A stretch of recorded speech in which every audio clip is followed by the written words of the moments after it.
Good morning students.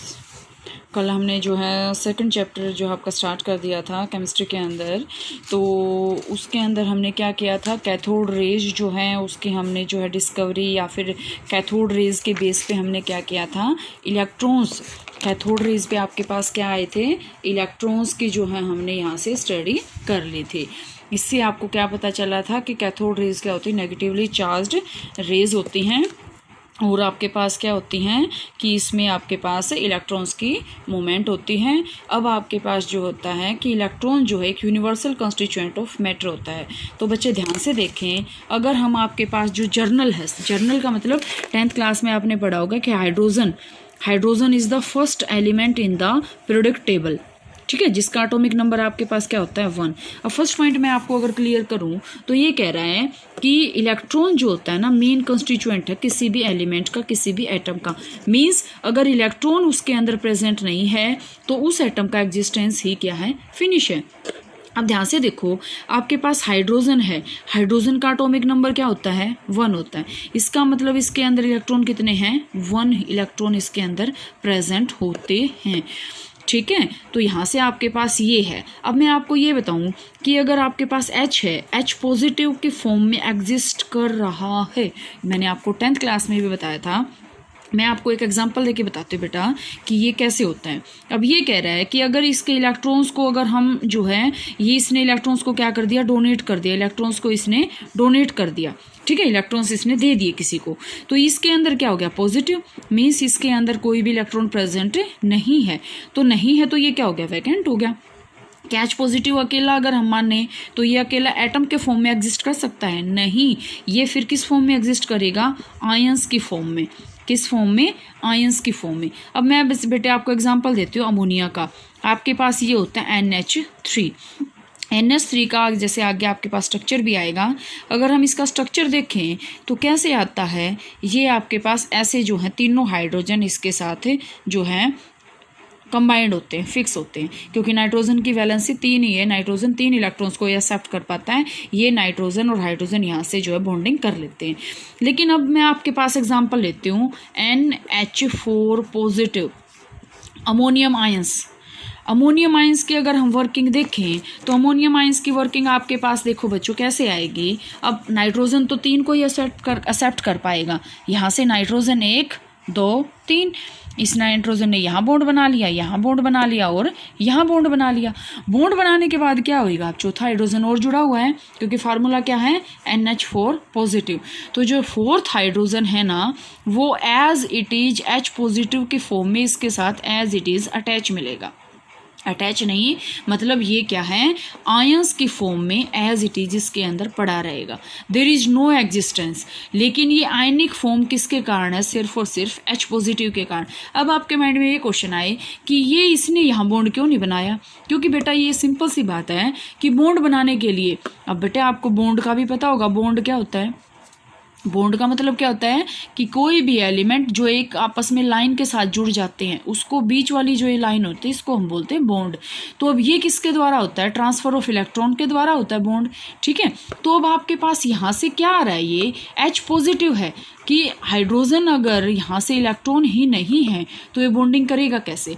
Nitrogen तो फिर भी एडजस्ट कर ले, लेकिन हाइड्रोजन कहाँ से करेगा, जब इसके पास इलेक्ट्रॉन ही नहीं है। तो इलेक्ट्रॉन नहीं है तो ये क्या करेगा, यहाँ पे as it is ionic form में पड़ा रहेगा, and there is no bond formation between nitrogen and 4th hydrogen, okay. तो यहाँ से आपके पास क्या क्लियर हुआ बेटे कि आपके पास ये हुआ कि इलेक्ट्रॉन जो है ना यूनिवर्सल कंस्टिट्यूएंट है किसी भी मैटर का, ठीक है। तो आपके पास क्या आया कि इलेक्ट्रॉन्स जो है ना उसके अंदर जो होता है, हम कैसे कैसे इसको ले सकते हैं, by from radio active substance है, by exposing any form of metal, by exposing highly active metal and by strongly heating, ये आपके पास है। इसके बाद नेक्स्ट जो बच्चे आपके पास आता है वो आपके पास आता है स्टडी ऑफ एनोड रेज, कि अभी तक तो हमने पढ़ा है कैथोड रेज। कैथोड रेज आपके पास क्या थी, नेगेटिवली चार्ज थे, जिसके अंदर इलेक्ट्रॉन्स का मूवमेंट होता है, ठीक है। अब आपके पास क्या आएगा, एनोड। अब एनोड अगर कैथोड आपके पास है, अगर आपके पास कैथोड जो है नेगेटिवली चार्ज्ड हैं, तो हम यहाँ से आइडिया लगा सकते हैं कि एनोड क्या है, पॉजिटिवली चार्ज। अगर कैथोड के साथ आपके पास इलेक्ट्रॉन्स की डिस्कवरी हुई है तो इसका हम आइडिया लगा सकते हैं कि इसके ऊपर प्रोटॉन की जो है डिस्कवरी हुई है, क्योंकि इलेक्ट्रॉन और प्रोटॉन के ऊपर ही चार्ज होता है, न्यूट्रॉन तो न्यूट्रल होते हैं, there is no charge on the neutron. Simple सी बात है ये तो यहाँ से हम क्या करेंगे कि एनोड की डिस्कवरी करेंगे। ये बेटे आपका ये नहीं है कि आपसे मतलब यूँ है कि भाई एग्ज़ाम में इतना इंपॉर्टेंट है कि पूछा जाएगा, लेकिन आपको इनकी नॉलेज होनी चाहिए कि कैथोड रेज के साथ क्या होता है, एनोड रेज के साथ क्या होता है और आपके पास ये कैसे होता है। तो ओरिजिन है, सबसे पहले आपके पास आएगा ओरिजिन की ये जो है इनका ओरिजिन हुआ कहाँ से। दीज रेज आर बिलीव्ड विश्वास किया जाता, कोई इनका मतलब पक्का कन्फर्मेशन नहीं है, सिर्फ और सिर्फ हाइपोथेटिकल है। Believed to be produced as a result of knock out of the electrons, knock out का मतलब बाहर निकलना, from the gases atom by the बोmbardment of high speed electron. Means यहाँ से इलेक्ट्रॉन्स चले आ रहे हैं, यहाँ से वो जाके बाहर निकल जाएंगे तो वहाँ पे आपके पास क्या बनते हैं, फिर प्रोटॉन बनते हैं। ठीक है, मीन्स एनोड रेज बनती है। Anode rays are not emitted from the anode but are produced in the space between the anode and cathode. ये एनोड के ऊपर नहीं बनती, ना ही एनोड से बनती, ये आपके पास स्पेस के अंदर कैथोड और एनोड के बीच में बनती हैं। ठीक है, ये आपके पास कैथोड हैं, ये एनोड रेज हैं और ये आपके पास क्या है, सॉरी ये आपके पास परफोरेटेड कैथोड है। ठीक है, इसके बाद प्रॉपर्टीज़ पढ़ेंगे हम इसी की तरह, जैसे आपके पास क्या पढ़ी थी हमने, कैथोड रेज की जो प्रॉपर्टी हमने रीड आउट की थी।